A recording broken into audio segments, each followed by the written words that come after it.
on that airplane. Now, I will say the new airplanes coming out are going to be a lot better. They did something finally I've been trying to get them to do for the last 20 years. See, every airplane you fly, those big old jets, they're pressurized at 14,000 feet. And that's a lot of pressure. And now they're going to take the new ones, they're pressurized for 9,000 feet. But I'm saying there's less pressure on your body, less compression. And and they're putting water in the airplane. You follow what I'm saying? Humidity? Humidity, because there's no humidity. That's why my eyes are all dried out. Yeah, right. There's no humidity. And the other one, of course, they're trying to improve the engines. Those jet engines, this high frequency vibration, and makes your muscles tense. So, yeah, but it has a side benefit of putting you hello, to sleep. Yay. How are you? So, Yeah, good. But right now, I've been flying all over the place. This is a break. Yeah. You come into Anchorage quite a bit from. Yeah, I go to this one. I started. Hey, Dave. I flew to. Good to see you. How are you going? How's the school board?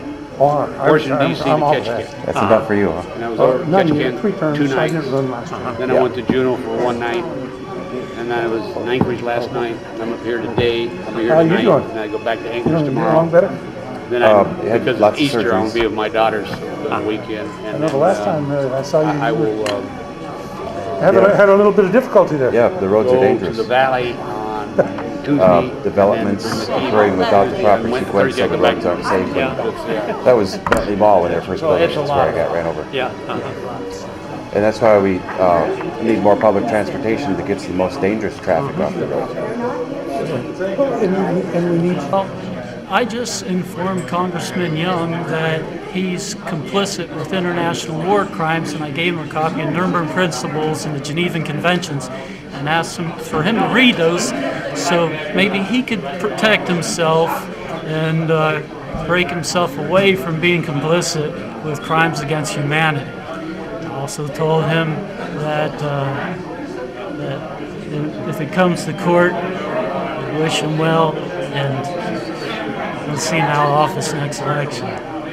Yeah, because things are changing fast, and that's all going to come due pretty soon. It's not going to keep on muddling along like it was. It's, with the change of power in Congress and with the world opinion and everything else, it's coming to a head sooner than they think. The world opinion especially. Yeah. And I visited the place I used to work just recently, right? Like yesterday. And I've been retired for 2 years, and I went back there, and before I left a couple of years ago, those people were pro-war. And yesterday, everyone thanked me for what I'm doing. They all knew that I've been arrested for occupying the offices of Congress persons. Folks at that plant that I used to work in all thank me because I'm doing something they can't do, and that tells me things are changing. They're worried about their jobs or pressure being put on them.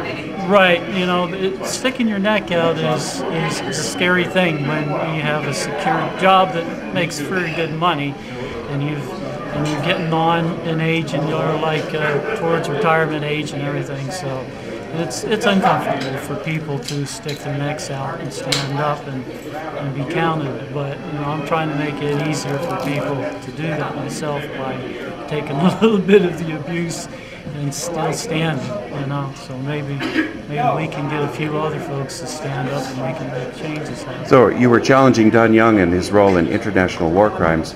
How about local economic crimes like building the Don Young Bridge to Don Young land and these other issues?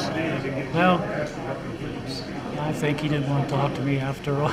I think our conversation lasted about as long as I could have expected it to. Well, that takes a lot of courage. So I don't know about that, but it just fear is an unneeded emotion. When you do away with fear, then things can happen. I always felt blessed that we were in the United States and we had the right to speak out without fear of reprisals or. Well, there's all kinds of reprisals, and some of them are implicit and some of them are explicit, and the ones that are implicit are the most scary ones. People fear those things. Are you still here by yourself? Because they're so gray. You know, discovery of them is a frightening thing. So people just have a tendency to toe the line. So what issues is he going to be speaking on today? You know, I have no idea, and I'm not going to stick around for me. You might need a few stories about it. You see, in the back, there's a gentleman who is the brother of one of your former Fort Yukon students. And he says that if you can handle the kids in Fort Yukon, you can handle people anywhere, especially Washington, D.C. Now, I also heard from one of your other students that was in a class at the University of Alaska back in 1972. And I'm told that at that time, Don came to the class and said, well, you know, they don't really want me to run. I may be saying the story a little bit wrong. They didn't want you to run against Begich or support you, but then a few months later, circumstances came about, and you were the nod of the Republican Party. A Fort Yukon school teacher, riverboat captain, someone the state hadn't really heard about, and then you captured the congressional seat, and you maintained it ever since. And you've done a great job for Alaska. I remember the early days when I was a student in Washington State. I heard about that crazy Republican from Alaska who would pound his foot or shoe on the podium and get the attention. And it was always fun to hear about our people in Alaska now coming up to be a part of the process, be a part of the man who's actually been helping Alaska as the congressman for all of Alaska. Please welcome him to Fairbanks with me.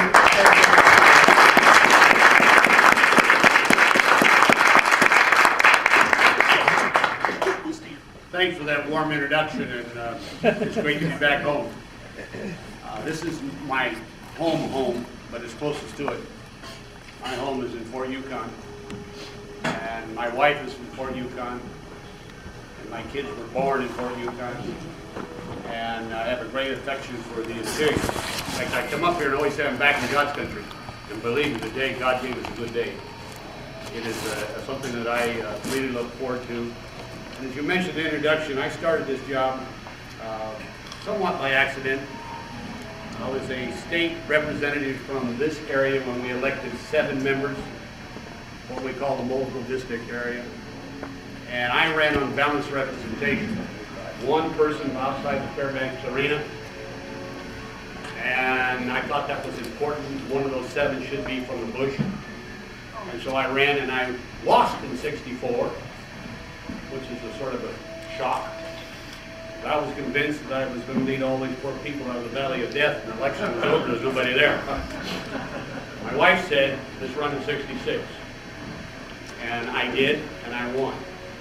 Terry Miller, myself, Terry Anderson, Ed Orbeck, Democrat, I'm going down the line, John Holmes.